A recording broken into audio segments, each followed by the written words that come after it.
Folios, it's me again, your boy Oniko Iho, your brand ambassador. For today's vlog guys, samahan niyo ako guys, magre-review tayo ng dalawang product na sikat ngayon sa TikTok.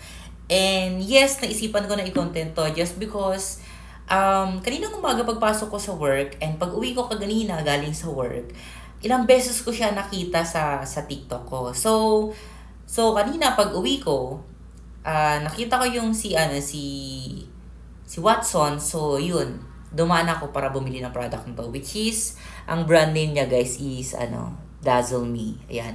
For sure guys, nakikita niyo na to sa mga friends nyo, basta sa mga kakilala nyo, or even especially sa TikTok or even sa social media. So this time around, bumili din ako para matry ko kung anong effect niya sa akin. Pero guys, ito talaga yung gamit ko sa lips ko.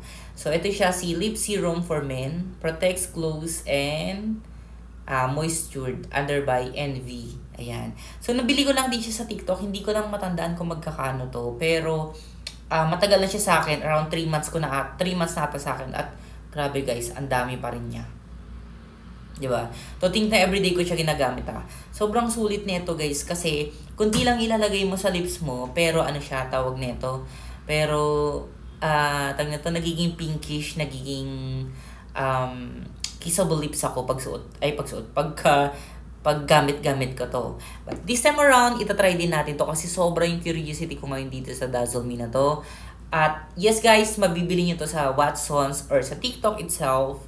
Pero sa mga tamad mag-antay kung gaano katagal pa or kung kailan darating yung order nyo sa TikTok, I don't know kung 2 to 3 days. Pero guys, sa akin, eto nabili ko lang siya sa Watsons for only 129 ata or 159 ganun.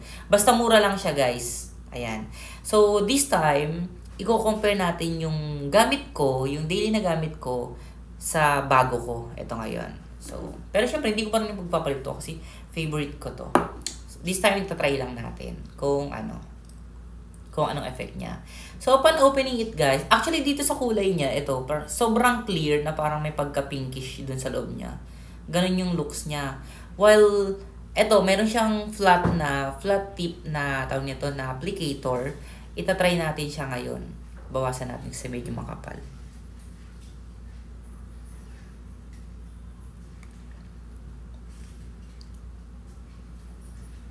Yan.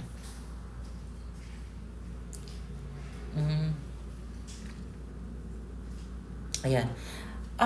Actually guys, okay naman siya. Ayan, naging glossy nga yung labi ko. And parang nothing happen naman on my lips. Or siguro ganyan talaga siya. Glossy lang. So ayan. Okay naman siya, pero parang mabigat lang siya sa lips. Parang ang kapal niya masyado. Parang masyadong thick, ganun. Parang kang kumain ng ng taba ng baboy, or should I say para kang naglagay ng petroleum jelly sa lips. O kaya yung mga usual na ginagamit natin na lip balm, ganun yung effect niya guys, ganun yung pakiramdam niya sa lips. Medyo mabigat. Ayan. Then itatry ko yung, so ito guys nakikita niyo yung lips ko.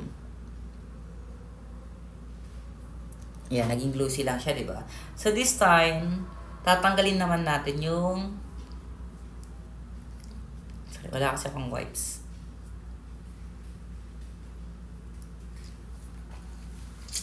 Yan, wala na siya. So this time, itatry naman natin yung favorite ko na na lip serum under by NV. This is for men guys. Actually, dalawang kulay ito. Ito yung clear niya, tapos yung isa parang light blue. Hindi ko alam kung saan ginagamit yun, pero ito kasi in-order ko dati. So, pagka-open mo naman ng lid niya guys, makikita nyo dito, meron siyang roll-on. Tawag siya ito, basta bola siya na Tapos, kunti lang yung nilalagay ko dito guys. Ayan siya lang. Doon ako sa niya naglalagay. Then, inaano ko na lang siya, binablend ko na lang. Ayan, o diba? Tapos guys, pagkalagay mo, ganyan na siya agad. Kumbaga, glossy siya. Then, after a few minutes, magiging pinkish na yung lips mo. Ayan.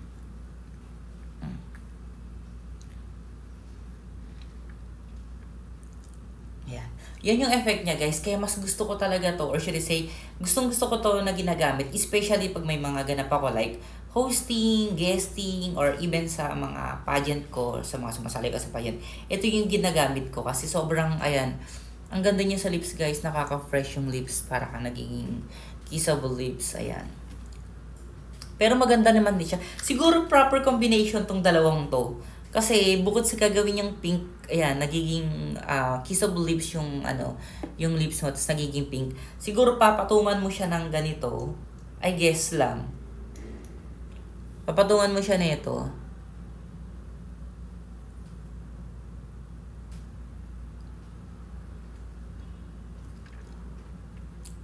Yan. Para mas siya, para mas glossy siya tignan at mas pinkish, or should I say, para ma-maintain yung pagiging pinkish niya. Kasi siguro dahil mas mas parang mas malangis siya. Yun, nagiging ayan, kahit malayo guys, ang ganda sa lips. Ayan. So, proper para sa akin guys, siya. Mas gusto ko pa rin gamitin to alone. Pero maganda rin siya na combination, si Lip Serum ng Envy and si Dazzle Me. Try nyo guys, maganda siya actually, ayan. Try it for yourself.